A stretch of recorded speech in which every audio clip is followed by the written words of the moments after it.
Exercise 1.2 first question is prove that root 5 is irrational. మీరు observe చేస్తే exercise 1.1 అంతా కూడా రేషనల్ నెంబర్స్ మీద డిస్కస్ చేస్తూ వస్తాం. ఇక్కడ సెకండ్ ఎక్సర్సైజ్లో అంతా ఇర్రేషనల్ నెంబర్స్ గురించి డిస్కస్ చేస్తాం. Prove that root 5 is irrational అని అన్నప్పుడు మనం ఇక్కడ ఫాలో అయ్యే వే కాంట్రడిక్షన్ వే. అంటే మనం ముందు రూట్ 5 అనేది రేషనల్గా అజ్యూమ్ చేసుకున్న తర్వాత అది రాంగ్ అని తెలిసినప్పుడు ఇట్ ఈజ్ ఇర్రేషనల్ అని చెప్తాం. సో ఫస్ట్ మనం అజ్యూమ్ చేసుకుంటాం. Let us assume root 5 is rational. So rational అనగానే మనకు అది p/q ఫామ్లో ఉంటుంది అని తెలుసు.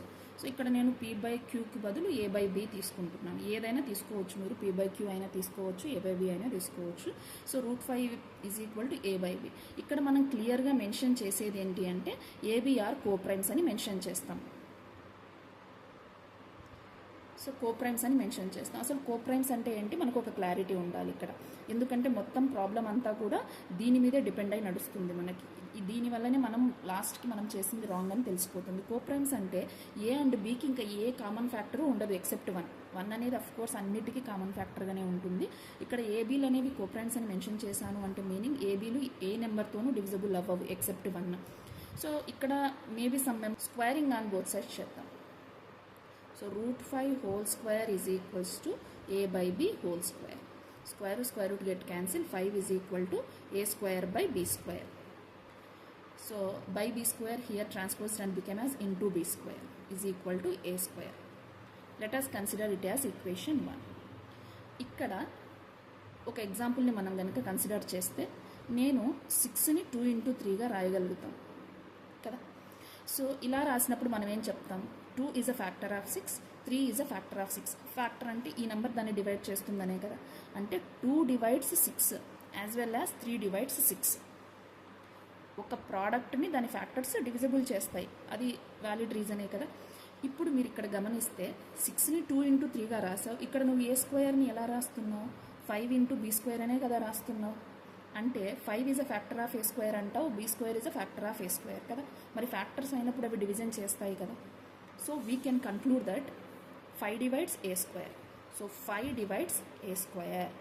ఎందుకు, 5 అనేది ఫ్యాక్టర్ కాబట్టి 5 డివైడ్స్ ఏ స్క్వేర్.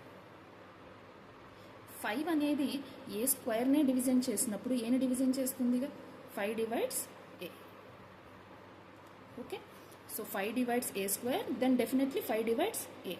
మరి ఏ స్క్వేర్ని డివిజన్ చేసినప్పుడు బీ స్క్వేర్ అనేది quotient.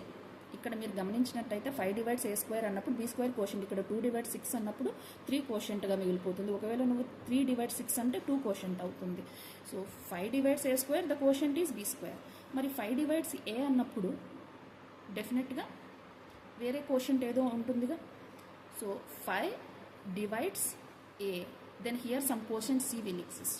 Here we can conclude where c is integer.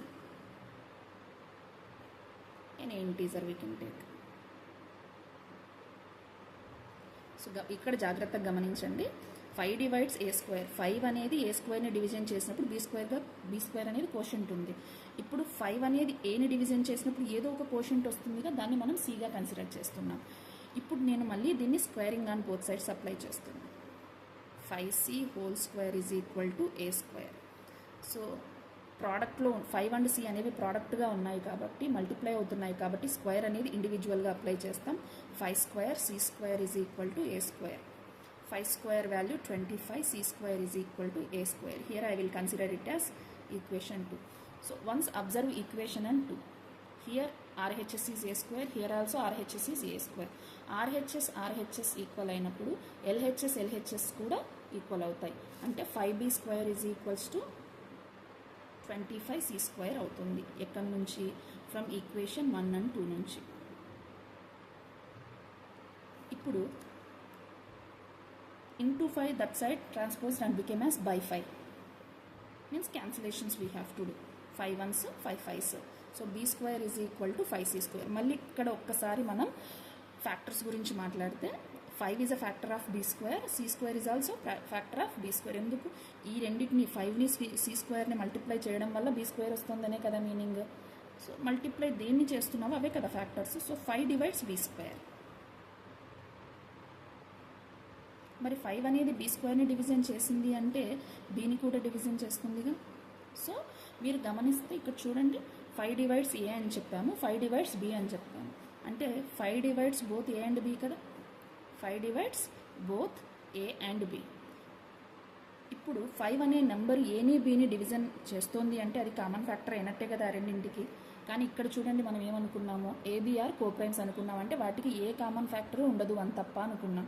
కానీ ఇక్కడికి వచ్చేసరికి మనకేం తెలిసింది, 5 అనేది కామన్ ఫ్యాక్టర్గా ఉంది అని తెలిసింది. మరి అది తప్పు కదా. సో ఇక్కడే మనం రాస్తాం this is contradiction, this is contradiction అంటే విరుద్ధంగా ఉంది.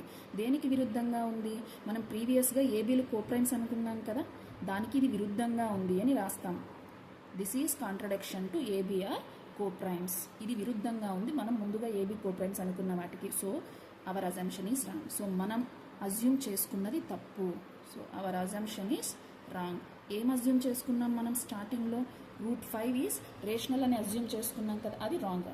మరి కరెక్ట్ ఏమవుతుంది, దేర్ ఫోర్ √5 ఈజ్ ఇర్రేషనల్. సో మీకు √5 ఇర్రేషనల్ అంటే ఇలా √5 బదులు మీకు √7 కానీ √2 కానీ ఏది ఇచ్చినా కూడా ఇవే స్టెప్సే ఫాలో అవుతారు, కాకపోతే నెంబర్ చేంజ్ ఉంటుంది అంతే. Thank you.